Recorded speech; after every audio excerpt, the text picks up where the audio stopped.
listeners. My name is Dr. Tiffany Chiomane Berry. I'm an associate professor of emergency medicine, a career and personal development enthusiast, and the author of the Emergency Medicine Career Navigator, which is a comprehensive guide that's designed to help EM residents and early career physicians land their dream careers in emergency medicine. And I'm excited to welcome you to today's session. Today, we're going to be diving into a topic that doesn't nearly get enough attention during training as it should, and that is disability insurance. And who better than to lead this conversation than Deron Dong, who is an independent, certified financial planner who's been helping physicians secure disability insurance since 2011. So I lead the financial education series at St. Joe's, where each month, embedded in our didactics, we have one financial education topic that's discussed. And as part of this series with our residents, my curriculum team actually recently wrapped up a session on disability insurance during didactics that I led. And I'm certainly not a certified financial planner. I'm not an insurance broker. So when it came time to actually find somebody to continue the conversation and really break down the details and answer any outstanding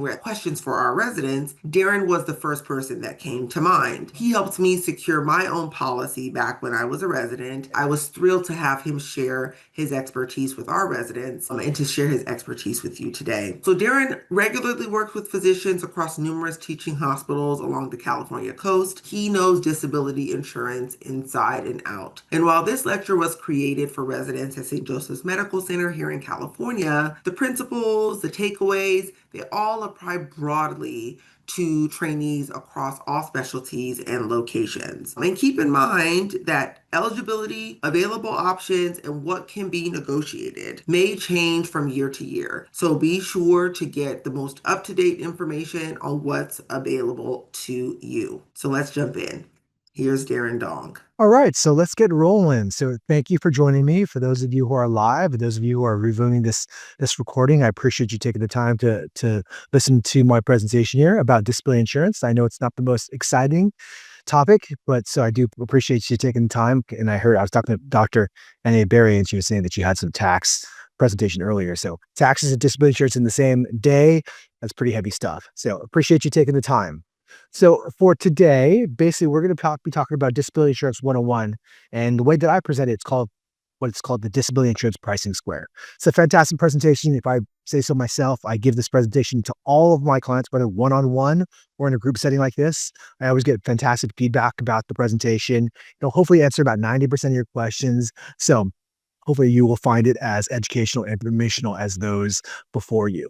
So before I get started on the presentation, though, just a little bit about myself. My name is Deron Dong. I'm a certified financial planner, or a CFP.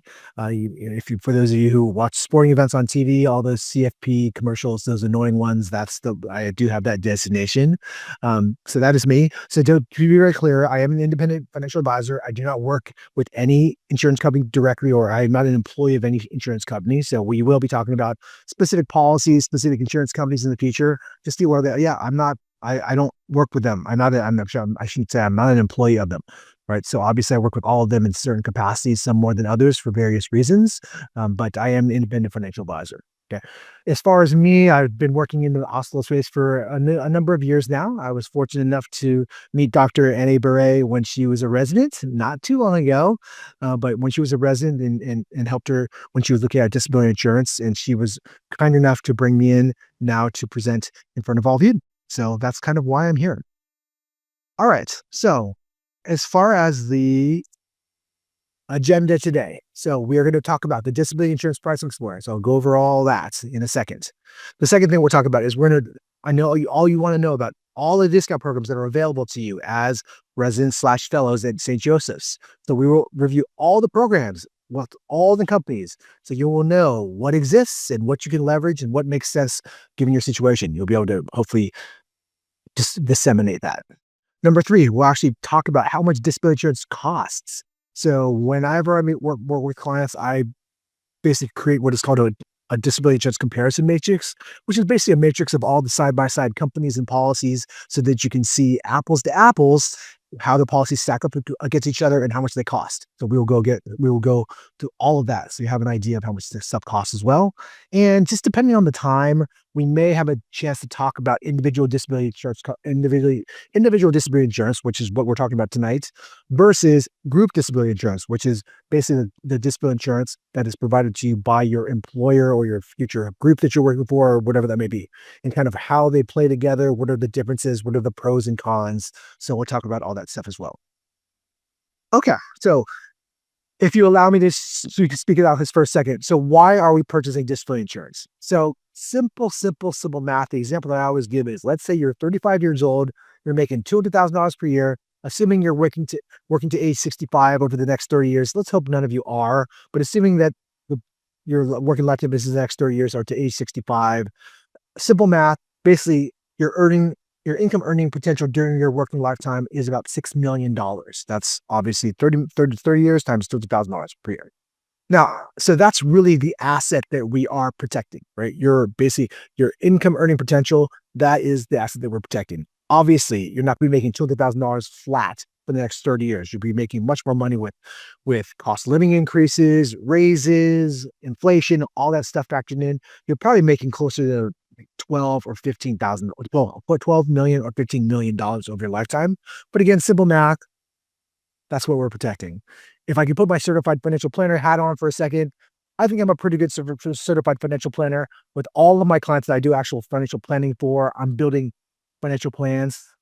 But even the best financial plan is going to be based on your ability to make money or earn income.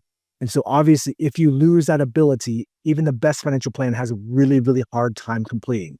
So my bias is I'm a huge proponent of disability insurance. I have this conversation with all of my clients, medical, non-medical, old, young, etc., just to make sure that we are at least talking about this type of this coverage. Because I would say we insure our houses, we insure our cars, we have health insurance, all important stuff. But a lot of times we don't insure what I would consider, which is our most important asset, which is our ability to earn income. So that's why we're buying a disability insurance policy, why we're considering a disability insurance policy.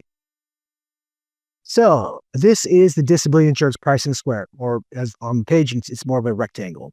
So whenever an insurance company is considering offering you coverage or disability policy coverage, they basically considered four things. And those four things basically drive premiums up and drive premiums down. Yeah. And we'll talk about all those four things around the square. In the middle are something called riders. And what riders are, they are additional protections on your policy that make your policy stronger and more comprehensive, but they also cost a little bit more money for those additional protections.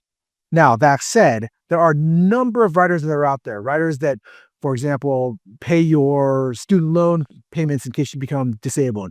They cover your retirement contributions in case you become disabled.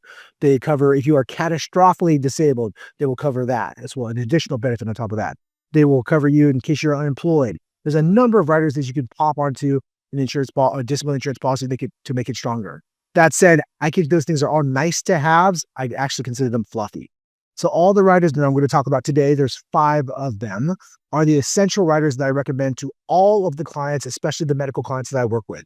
That said, you may or may not disagree with that assumption or that evaluation, but I'm not showing anything fluffy here. So when we go through the riders, understand that all this stuff is essential, in my opinion, based on my experience. So when an insurance company is considering offering you coverage, the first thing that they consider is, on the first side of the square, is risk. And there are 4 aspects of risk. The first one is your age. As you can imagine, the younger that you are, the cheaper the disability policy will be. The older that you are, the more expensive the policy will be. Okay. Now, that leads to the question, well, if I wait to get coverage and I get older, how much are my potential premiums going up? Every year that you get older and you wait to get coverage, your potential premiums go up anywhere between 5 and 8% per year. So not the end of the world, but it is a little bit of money. So to understand it, the longer that you wait, your premiums are going to go up. Now, the second aspect of risk is your health. As you can imagine, the healthier that you are, the cheaper your policy will be. The less healthy, the more expensive your policy will be. Although nowadays, if you do have a pre-existing medical concern, what is more advantageous to the insurance company is putting what is called an exclusion on your policy. And what an exclusion is basically like, if you suffer disability related to that exclusion, whether you have this policy for 1 year or 30 years or anywhere in between, if you have an exclusion on your policy and you suffer disability related to that exclusion, the insurance company will not pay any sort of disability benefit related to that exclusion. So, for example, if you're walking down, you're walking down the stairs and you tore your ACL in your left knee, you would have an exclusion on your disability policy with regards to your left knee. And if you suffered a disability related to that left knee, again, it could be 20 years down the line, the insurance company would not pay any sort of disability benefit related to your left knee or to that exclusion. Yeah. Now, that said, understand that exclusions do need to be specific. So, for example, if you have high blood pressure issues, the insurance company is not going to be able to exclude your blood or exclude high blood pressure. In that case, what they would have to do is basically either raise your premiums or they could actually limit the amount of benefit that they offer you. Yeah, so that is an option that the insurance companies can do as well. But it is much to the advantage of insurance companies to put exclusions on your policy versus raise your premium. So, for example, it's much more advantageous to not have to pay $5,000 a month of tax-free benefit for a disability that you actually have shown a predisposition to already versus raising a premium $50 or $100 a month. Okay. So they will most likely put an exclusion if they can. That is kind of what they prefer to do. Now, a lot of you who have done your due diligence have read something called guaranteed standard issue or GSI policies. Those are policies that do not require a medical evaluation in order to get coverage. And that's obviously a huge concern for those who may have pre-existing medical concerns. Unfortunately, there are no options available to you at St. Joseph's. That's something that I'm working on currently now, but it's not going to be set up in time for this year. So unfortunately, for those of you that may have that concern for this year, there are no options. There are no GSI or guaranteed standard issue options for you. If you want to get disability coverage, you will have to go through a medical evaluation. Okay, so number 3 is your occupation class, or basically, as you can imagine, or basically your specialty. As you can imagine, the more risky your occupation class, the more expensive the policy will be. The less risky, the cheaper the policy will be. On the more risky side are ER physicians, surgeons, OBGYN, anesthesiologists, more risky. Less risky, diagnostic radiologists, pediatricians, hospitalists, less risky. Okay, so if you are an ER physician and you compare your policy premiums to a pediatrician and you're the same gender and the same age, yes, your premiums will be probably 15, 20, 25% more expensive based on the fact that your specialty is considered more risky. And so that does drive up your premiums. Number 4, the last one, is your gender. Unfortunately, women are 40% more expensive than men due to various disability claims. And those two claims, the majority of those claims are complications of pregnancy is a big one, and then mental nervous disorder claims as well. So stress, anxiety, depression, unfortunately, are real big disability claims for women. And because of that, that is what drives premiums up for women much more expensive than men. Now, again, those of you who have done your due diligence have probably read about something called gender neutral or unisex rates. Basically, what that means is that a woman can pay the same rate as a male. And if they can get a gender neutral rate, obviously you're seeing 40% discounts already off of the policy. Unfortunately, there are no gender neutral or unisex rates options for those of you who are residents and fellows at St. Joseph's. You do have discounts with all the insurance companies, again, which we will review, but they're all what is called gender distinct. So there are no unisex rate discounts available to you, unfortunately. Okay, the second side is what is called the elimination period, also known as the waiting period. So company agnostic, the elimination period can be as short as 30 days or 60 days. More common is 90 days or 180 days, or it can be as long as 365 days. As you can imagine, the shorter the elimination period, the more expensive the policy will be. The longer the elimination period, the cheaper the policy will be. Now, elimination periods of 30 days and 60 days basically triple and quadruple the insurance cost, the insurance premium. So it's not even worth considering. It's way, way, way too expensive. Really, the sweet spots generally are 90 days and 180-day waiting periods or elimination periods. Now, that leads to two questions. Well, if I become disabled, when will I actually see a disability check paid out to me? Basically, it's like working a job in the sense that you work the job and then you get paid at the end of the month. So essentially, you add 30 days to whatever your elimination period is. So if you had a 90-day elimination period and you were disabled for that long, you would see a disability benefit check paid out to you around day 120. Okay, so 90 days plus 30. Second question is, well, what should my elimination period actually be? Well, The answer is it's really how well or how aggressively you've been able to save into your emergency reserves. So your liquid checking and saving account. If you have 3 months of living expenses built up in your checking and savings account, then your elimination period should be 90 days. If you've been more aggressive and you have 180 days or 6 months built up in your emergency reserves, then your elimination period could be 180 days. So the third side of the square is the benefit period. So to be clear, benefit period is you're actually not working, you're on claim, you're disabled, you're actually collecting benefit. And this is the benefit period is how long benefit is actually paid out for while you're disabled.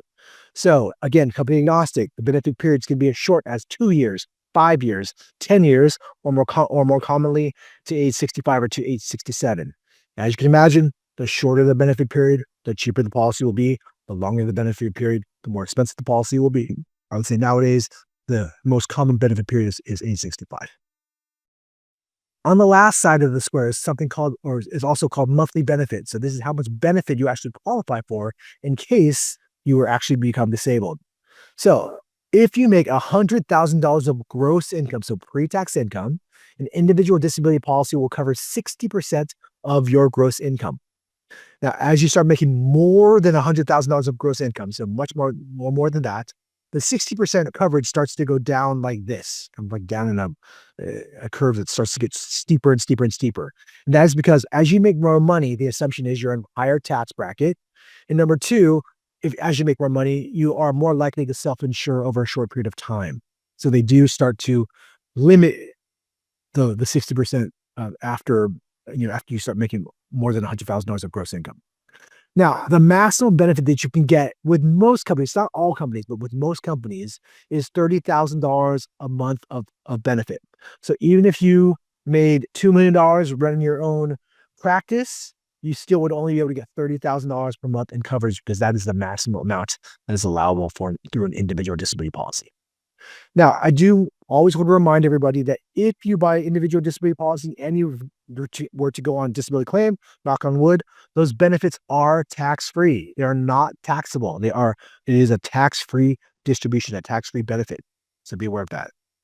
Now, in the future, hoping you work for a group or a hospital or an employer that's providing you with some sort of group long-term disability. Hopefully now, just be aware that in a lot of cases, the group long-term disability benefit is fully taxable. So be sure to check, because I get a lot of people will tell me, well, I have coverage through my group. It's 60% coverage, but they don't realize that it's fully taxable. So really after taxes, you probably have close to like 45% coverage rather than the 60% coverage. So be aware of that, okay? Now, I always say that taxes are symmetrical. And what I mean by that is you either are taxed on the way in or taxed on the way out. Because you pay an individual disability policy, when you pay those premiums, you pay them with post-tax dollars or dollars that have already been taxed.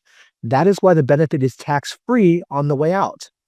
In the scenario with your future employer, future group that you're working with, if they provide you with group disability coverage and the employer pays for it for you, or they allow you to pay the premiums with pre-tax dollars, basically through an automatic withdrawal through your paycheck, that is what makes the benefit fully taxable on the way out. So in the future, hopefully some employers do allow you to pay your group disability premiums with post-tax dollars. If you can do that, I highly recommend that you do that. And that is because, in my opinion, I'd much rather you deal with taxes when you're healthy and working rather than dealing with taxes when you're not healthy and not working. But again, that is my own opinion. So, but bottom line is, whatever your disability insurance premiums are, whether group or individual, I recommend paying them with post-tax dollars. Okay, in the middle, as I said, are riders. So again, these are additional protections on your policy. They make your policy stronger, but at the same time, they do cost a little bit more money in order to get these additional protections. Now, I lied. Number one and number two, the cost of these riders are already built into the base contract of all the policies that we're going to look at. So there's no way for me to strip out the cost. But I do like talking about number one and number two because I think they're really, really important. Now, the first rider is something called non-cancelable. It's a bit of a misnomer, but what it actually means is that your premiums will be level forever. So if you buy a policy tomorrow for $5,000 of protection and you keep the policy at $5,000 for the next year or 30 years or anywhere in between, The premiums will be level. They will never go up under any circumstance. The only circumstance that they would go up is if you increase your coverage. Obviously, if you increase your coverage, that would increase the premium. Now leads to the question, well, how much my premium will increase? Well, how much will my premium increase if I increase my coverage? It's pretty much linear. So if you wanted to double your coverage, you'd expect your premium to almost double as well. Not quite double. It's probably like 85, 90%, but double's a decent benchmark to use. Also, number two is guaranteed renewable. Basically, what this means is once you sign an individual disability, once you sign the contract and once you pay the first premium, the terms of the contract, the verbiage of the contract, the protections of the contract, basically, how quickly, how much benefit is paid out, how quickly it's paid out, how long it pays out, all the riders of protection in the policy, they are contractually binding to the insurance company and they cannot change the terms of the contract to your disfavor under any circumstance. Why do I bring up number one and number two? So in the future, as I mentioned all the time, your employer hopefully will provide you with some sort of group long-term disability coverage.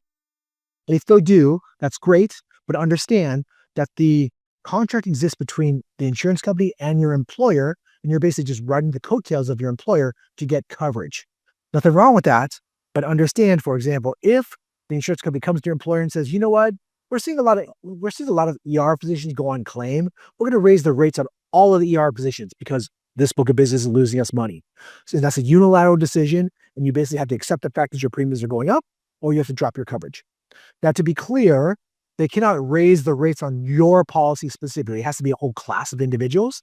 But again, it has happened in the past. And again, if the insurance company is losing money because a lot of people are going on claim, a lot of the ER physicians are going on claim, they would potentially consider raising the rates in order to obviously not lose money and make a little more money in that sense. Okay.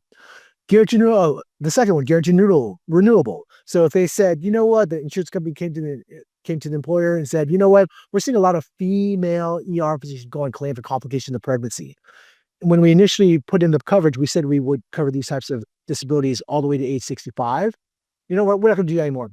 We're actually only going to cover it for 10 years, or maybe for 5 years, or for 10 years. So they can, or for 2 years, I should say. So they basically can change the terms of the contract to your disfavor. Again, unilateral decision, and you basically have to accept the new terms or you have to drop your coverage. Okay. When you buy an individual disability policy, the contract exists directly between you and the insurance company. And as I mentioned, premiums level forever, and terms of the contract contractually binding to the insurance company, and they cannot change the terms to your disadvantage under any circumstance whatsoever. All right, the third rider is what is called the cost of living rider. So basically, this is inflation protection. Or it's post-disability. So you're actually disabled. You're not working. Again, you're collecting benefit. As you can imagine, let's say you're collecting $5,000 a month of benefit. Let's say you're seriously disabled. And let's say you're on claim for 5, 10, maybe even 20 years, that long. As you can imagine, the $5,000 that you're collecting tomorrow being on claim is not going to be worth the same 20 years from now. You're losing purchasing power over time because of inflation. So what the cost of living rider does is every year, again, you're not working, you're actually on claim, and every year that you're actually on claim, your benefit amount of $5,000 gets bumped up by a 3 or 4% calculation, essentially as an inflation hedge. The fourth rider is what is called the future increase option rider. So what this is a pool of insurance that you're purchasing today that you can tap into if you want to make sure that your coverage is keeping up with the fact that you're making more income in the future. And the big advantage of buying this pool of insurance today is that your health rating is forever locked in. So if you came to me 3 years from now and said, Deron, I'm done with training, I'm an attending now, I'm making much more money, I'd like to increase my coverage, but guess what? I developed diabetes or a torn ACL, or you've been diagnosed with something more serious, the insurance company cannot and will not look at any sort of medical records. No medical evaluation or medical exam is required. Nothing medically is required. The only thing that is required is financials. So you do have to actually submit a pay stub or a tax return to show you're making more money to justify the increase. But the insurance company would have to grant your increase based on your financials, but not your medicals. Last rider is the definition of disability. Now, I get this question every so often. So like 20 years ago, basically, your specialty wasn't protected. Like, for example, an insurance company would just say you're a general doctor. They wouldn't have your specialty protected. But nowadays, if any insurance company wants to play in the medical space, they all offer specialty protection or subspecialty protection. So again, if you suffer disability and you can't work in your specialty, you will be considered, disabled in that specialty. You're not just a general practitioner. Okay. But there are different definitions of disability to be aware of based on if you can do other things and if you can earn income in other ways. So let's talk about those really quickly. So the definition of disability. So the weakest one is called modified own occupation. So as the example here, you buy a policy tomorrow, it has $5,000 of monthly disability benefit or protection on it. You are earning $100,000 gross income as an ER physician. You suffer a disability. You cannot work specifically as an ER physician, but let's say you can work in urgent care, or you can work in a whole other occupation. You can be a financial advisor like myself. Let's say you make $50,000 of income in the other specialty or in the other occupation. The way that modified own occupation calculates the benefit you'd collect from your disability policy is through what is called a percentage of loss calculation. So what they would do is they'd say you were making $100,000 as an ER physician. Now you're making $50,000 as an urgent care physician. That's a 50% loss of income. And they would multiply the $5,000 a month on your protection within your policy by the 50% loss of income, and you would collect $2,500 in that scenario. But as you can imagine, the downside is that the more money that you make in another way or another area, another occupation or another specialty, the less you would be able to collect from your disability policy. The middle tier is what is called transitional own-oc. So again, same scenario, that a policy, $5,000 a month of protection. You were earning $100,000 of gross income as an ER physician, suffer disability. You can't work in ER anymore, but you can work again in another specialty or a whole other occupation. Let's say you make $50,000 in that other occupation. What transitional occupation does to calculate your benefit you collect is what is called a make you whole calculation. So they would say you're making $100,000 as an ER physician. Now you're making $50,000 in another capacity. That's a $50,000 delta. And they would make you dollar for dollar whole up to the $100,000 of gross income that you were making as an ER physician. Okay, so as you can tell, it's a little bit stronger than modified own occupation. But the same issue is the more money that you make in another capacity, the less money you would be able to collect from your disability policy. Lastly is what is called true own occupation. So what this means is there is zero offset whatsoever. So no matter how much money you can make $2 million a year as an internet entrepreneur, you'd still be able to collect the full $5,000 from your disability policy that you qualified for as an ER physician, no matter what other capacity that you're working. So there's zero offset whatsoever from any sort of income that is earned outside of your ER specialty. Okay?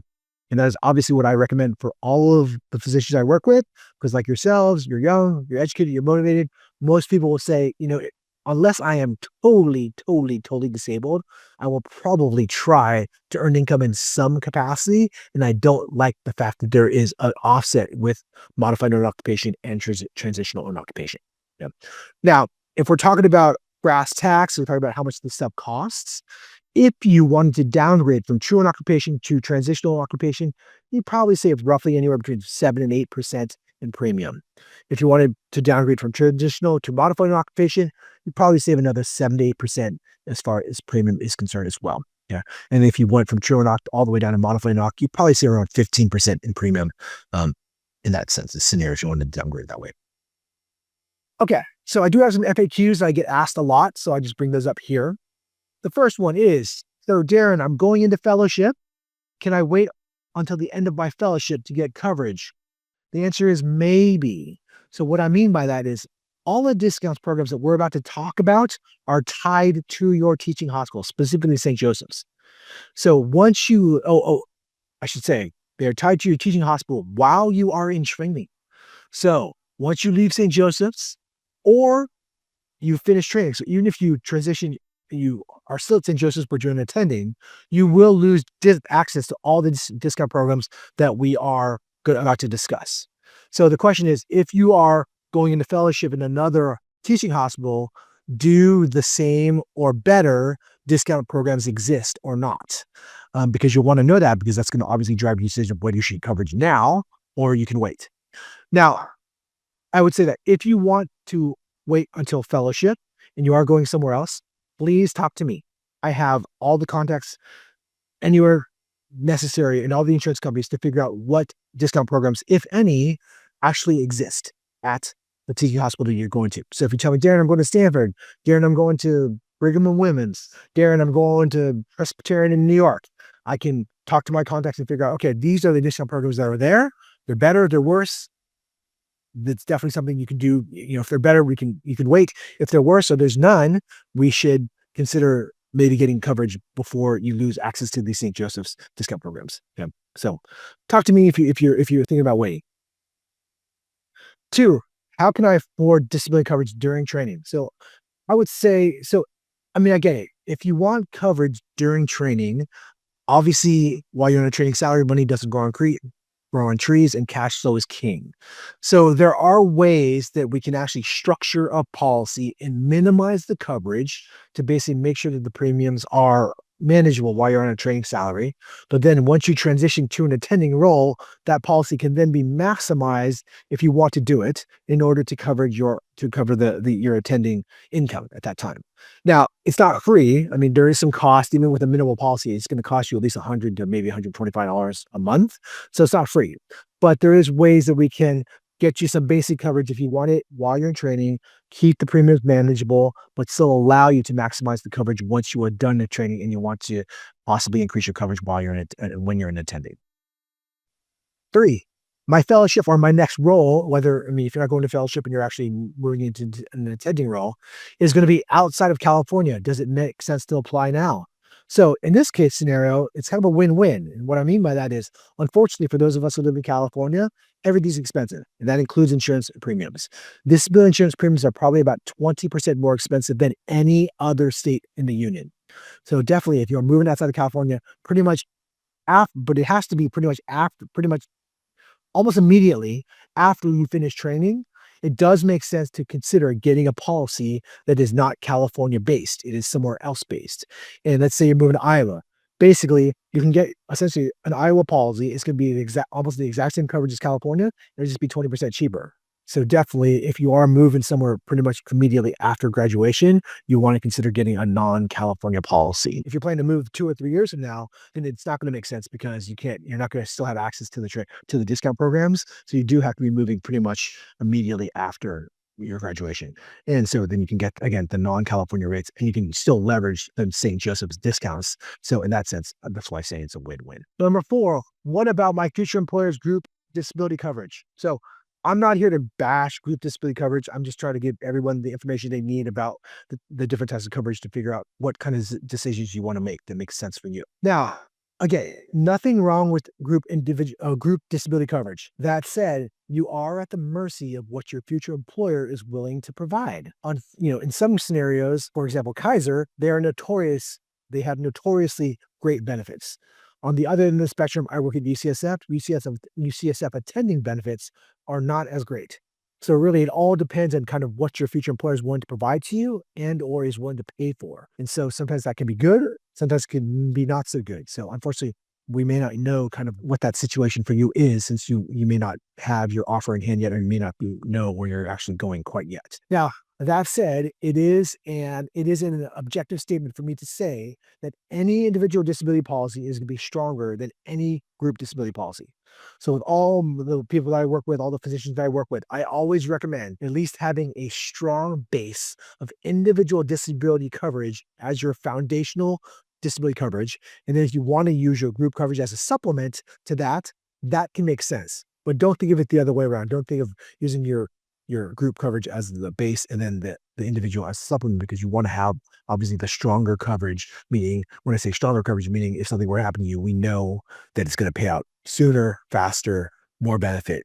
We want to have that issue-based coverage versus the group coverage. Okay, so that's the presentation. As I mentioned, I hope it was informational for everybody. I hope it was educational for everybody. And with that, basically, I will move on to the next part of the presentation, which is how much this stuff actually costs. What you're looking at. So this is what I call a disability insurance comparison matrix. So as you can see, there are 6 different policies here that are presented. And basically, I build this comparison matrix with anybody that I work with, right? So in the comparison matrix, basically, again, it has all the companies that are major players in California. It has all the policies that are available to you. As you move down, there's kind of a side-by-side comparison of all the different policies. And as you can see, the green The green highlights are things that are positive, things to be aware of. The red highlights are things that you should be concerned about or something you should at least ask about. So that's here. And then I do have a little bit of a glossary of terms to be aware of when you're looking at disability insurance. So that's all here. And then lastly, I do have an FAQ or some additional thoughts for your consideration. So if you do ask me to quote you, I will build this for you. Now, as I mentioned, to be clear, I do not work with any of these insurance companies, right? I'm not an employee of any of these insurance companies. So when I take a step back, I would say that all the policies break up into two tiers. The strongest tier is Emeritus Foundation, Guardian Premier, and Mass Mutual. Those are the strongest policies. Still strong policies, but probably about half a step down are the Guardian Select, the Standard, and the Principal. Yeah. Now, again, I want to make clear, all these call policies are strong policies. All the companies are strong policies. So if you chose any of these policies and something were to happen to you, I would have zero concerns that you'd be fine. Okay. But the strongest policies are going to be Emeritus, Guardian, and Mass Mutual. The numbers that I ran here are for a 32-year-old male ER physician. And basically you can see what the premiums look like and this is for $5,000 worth of coverage. So you can see what the premiums look like. So if you're if you are a little bit older, you're 34 years old or you're a little bit younger, as I mentioned, every year you get older, the premiums go up anywhere between 5 and 8% per year. So if you're 34 years old and you want to kind of have a baseline of how much things cost, you can add another 10 to 15% on your premiums if you're a little bit older. Obviously, if you're a little bit younger, you can go the opposite direction. But this is what a 32-year-old male ER physician, that's what the premiums look like here. Females, as I mentioned, you are going to be more expensive based on the fact that the claims for complications of pregnancy and mental nervous are significantly higher for females. So that does drive up your premiums. So as you can see here, 32-year-old female EM physician, essentially you're looking at these premiums across the board, again, for $5,000 of coverage. But as you can see, they are a little bit or a bit more expensive than the males. But this is what that looks like as well, as far as $5,000 of coverage. Right. Oh, so I almost forgot to mention the discount programs. So all the major insurance companies, Emeritus, Guardian, Standard, Principal, Mass Mutual, they all have discount programs that you are able to access. So basically, when you talk to them, and these discount programs are not exclusive to me. You can actually work with anybody, any advisor, whomever that you want to work with, whoever you're comfortable working with, and they can have access to these discount programs. So it's not me. I have no exclusivity to these discount programs. But that also means that when you're shopping, when you're looking, basically you can just kind of take a look at the policies and what premium makes the most sense and what policy makes the most sense and choose what's the best for you. It's pretty straightforward in that regard. Yeah. But again, all discounts are available to you and all the insurance companies do have discounts that you can access. All right. Lastly, essentially we could talk about a little bit. I do have a little more time. We could talk about individual disability insurance versus group disability insurance. So I touched on a couple of things earlier about the differences between the two, but let's kind of dive into the details. So an individual disability or individual personally owned disability insurance policy, the benefits are it is specialty specific, true and occupation definition of disability for the life of the policy. So that again, you do have your specific specialty protected, and if you can work in another specialty or another occupation, and the income that you earn will not offset your ability to collect the full benefit from your disability policy. Most group contracts are what is called modified own occupation, which we discussed. And so just be aware that, with those scenarios, with the group contracts with modified own occupation, and the income that you do earn outside of your specialty will offset your ability to collect benefit from your group policy. So be aware of that. The benefit with an individual disability policy is tax-free. We talked about that. The third advantage is that you own the policy versus you're renting the policy. What I mean by that is, again, contract exists directly between you and the insurance company when you buy a policy directly from an insurance company. Through the group, what I mean by that is if you ever leave your employer or leave your group or leave your hospital, you will lose your coverage. It's gone. So at that point, you have to buy your own individual policy, or you'd have to move on to another employer that does provide you with some sort of group coverage. Now, some group coverages do allow you to what is called convert your policy, but a lot of that time, just be really careful because a lot of that can be fool's gold. And what I mean by that is, number one, the contract, they change the contract when you convert it. So the contract is not necessarily as strong as the group contract. that you are aware of. And then secondly, it can be really, really expensive. So you do need to ask for a quote to see, is it really, really expensive? Because in a lot of scenarios that I've seen, it's actually more expensive than an individual policy. So in those scenarios, if they're watering down the coverage and it's more expensive, it doesn't make sense to convert the policy at that point. The next point is overall, it's basically an individual policy is overall stronger than any group policy. I kind of went into that earlier, so I won't harp on that too long.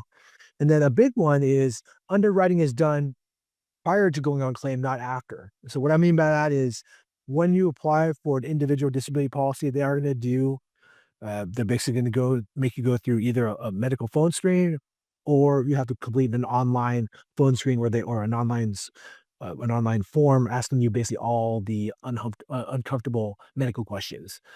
They do that, and then they will pull between anywhere between 5 and 10 years of all your medical records, your pharmaceutical notes, your psychotherapy notes, and if there's anything on there, then they will ask for more detail about that. But all the underwriting is done up front. A lot of times with these group contracts, when if you have group coverage through your employer and you try to go on claim, a lot of times they will try to underwrite you after the fact. So once you try to go on claim, that's when they start asking you all these questions about your health, etc. And so when you go online and you read all those horror stories about people trying to go on disability claim, all these horror stories for the most part are from group contracts, not individual contracts. So just be aware of that. That's a big deal. When if you think about it, obviously group disability coverage is a lot cheaper than individual. But I always say if you're paying pennies on the dollar for what an individual policy or what a disability coverage should cost, do you think the insurance company is going to be less likely or more likely to try to limit or even possibly deny your claim? So just be very, very careful of that. That underwriting many times with a group contract, a group disability contract, does happen after you try to go and claim. Negatives of an individual disability policy, and it's more expensive. So just be aware of that. And then it is fully underwritten. So you do have to go through full underwriting in order to get an individual disability policy. Group disability policy, it's inexpensive, which is great. It does not require medical underwriting, which is great. And it can provide you with some good supplemental coverage in addition to your individual disability policy, which I discussed earlier. The negatives, again, the coverage is not going to be as comprehensive. That's just this is an objective statement to say. The benefit, if you ever go on claim, knock on wood, may be 100% fully taxable. As I mentioned, if your employer pays for it or if you pay with pre-tax dollars, the benefit is fully taxable. So be aware of that. As I mentioned, you are basically at the mercy of whatever disability coverage your employer is willing to pay for or provide. And then if you do decide to leave your employer, you will lose the coverage. And that coverage, if you wanted to port it over or convert it or bring it with you, could be very much more expensive. And the coverage may not be as great because they can change the terms of the coverage and they may water it down. So be aware of that. And then, as I mentioned, as I talked about the no upfront, there is no upfront underwriting, but that underwriting may happen after the fact. So just be very aware of that. Okay. And as I mentioned, I always recommend using the individual disability policy as your as your foundational coverage, and then putting the group coverage on top of that. Yeah. Okay. So that was a mouthful. It's about 15 minutes. So hopefully, again, everything was useful. If you want to contact me, all my contact information is on the bottom of these handouts here. You can talk to Dr. Annie Beret if you need to get a hold of me. Happy to answer any questions, concerns that you have. But for now, I will stop the presentation. And for those of you that have questions that you may not want recorded, we will go ahead and take those offline. But as I mentioned, thanks for joining me. And if you have any questions, concerns, anything, please do not hesitate to reach out. I'm happy to be a resource. Okay. Thanks a lot. Enjoy the rest of your night, day, afternoon, whatever you're watching this at this time.